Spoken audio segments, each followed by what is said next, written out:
Aduh, pusing banget sih. Kim, ada apa sih? Dari tadi aku lihat kau berdumel aja terus kerjaannya. Aku kesal. Buat apa kan dia temukan ini atom? Kalau dulu atom nggak ditemuin, kan kita jadinya nggak perlu belajar tentang atom yang ribet ini. Gak ada manfaatnya juga. Jangan begitu dong. Mereka sangat berjasa buat perkembangan dunia sains loh. Harusnya kita bersyukur. Melalui para ilmuwan itu, kita bisa kenal dan belajar mengenai atom yang menakjubkan ini. Sepertinya kamu belum paham. Gini dulu deh, aku coba jelasin seberapa pentingnya atom dalam kehidupan kita sehari-hari ya. Atom bisa kita jumpai pada garam dapur, Kim. Jadi, garam dapur itu terbentuk dari adanya dua molekul atom yang saling berikatan, yaitu atom natrium dan atom klorin. Nah, selain itu, Kim, masih banyak loh contoh lain seperti udara yang manusia hirup itu juga merupakan contoh atom loh, yaitu atom oksigen atau nitrogen. Kemudian ada juga nih Kim, yaitu perhiasan emas dan perak yang sering kita lihat. Ternyata itu juga mengandung unsur atom, yaitu atom emas dan perak. Pokoknya masih banyak lagi deh Kim. Wah, aku baru tahu. Ternyata benda-benda di sekitar kita tersusun atas gabungan dari beberapa molekul atom. Tapi aku penasaran. Siapa ya penemu atom ini? Kamu tahu nggak? Aku coba jelaskan sepengetahuanku ya Kim. Jadi begini, dalam catatan sejarah, teori atom termasuk salah satu teori tertua yang muncul dan ditemukan di dunia. Teori ini kemudian dikembangkan menjadi lebih kompleks dan menjadi salah satu dasar pengetahuan yang cukup penting, terutama dalam dunia sains. Menurut sejarah, tercatat penemu teori atom adalah seorang yang berasal dari Yunani, yakni Demokritus. Kemunculan teori atom membuka pengetahuan manusia pada saat itu. Nah, teori atom akhirnya mengalami beberapa perkembangan yang cukup signifikan.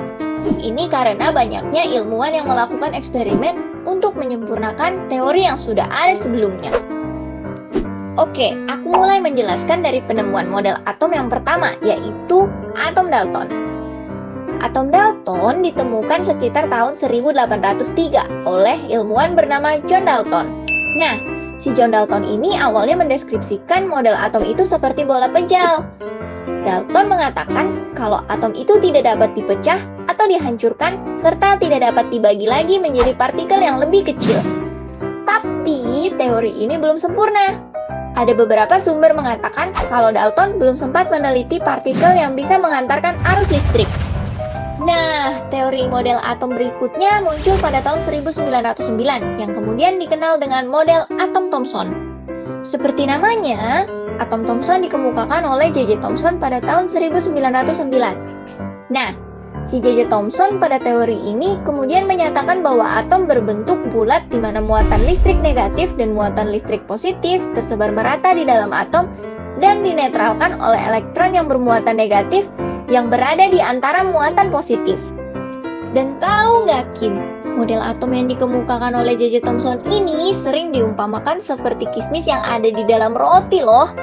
Tentu kamu pernah lihat kan Kim, roti yang di dalamnya ada kismis yang tersebar. Wah, enak tuh. Roti kismis termasuk makanan favoritku loh.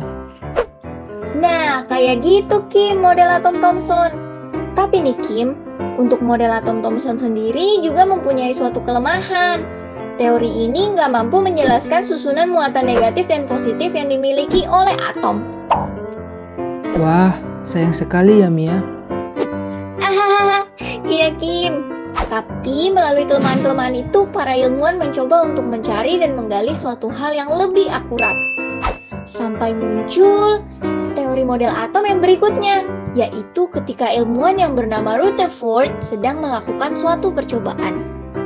Dari percobaan ini, dia menyimpulkan bahwa atom terdiri dari inti atom yang terletak di bagian tengah dan bermuatan positif. Kemudian, inti tersebut dikelilingi oleh elektron yang bermuatan negatif. Tapi, teori dari Rutherford ini pun ternyata belum sempurna. Beberapa tahun, pada tahun 1913, ada ilmuwan bernama Niels Bohr yang mencoba memahami atom. Bohr memberikan gagasan bahwa elektron berputar pada orbitnya yang mengelilingi inti atom. Nah, orbit yang dimaksud ini adalah kulit atom. Teori ini juga menyatakan bahwa elektron berada pada orbit tertentu dapat berpindah-pindah. Elektron akan membutuhkan energi jika berpindah ke tingkat yang tinggi dan harus melepaskan energi jika kembali ke tingkat awalnya. Wah, ternyata banyak ya perkembangannya. Masih ada satu lagi nih.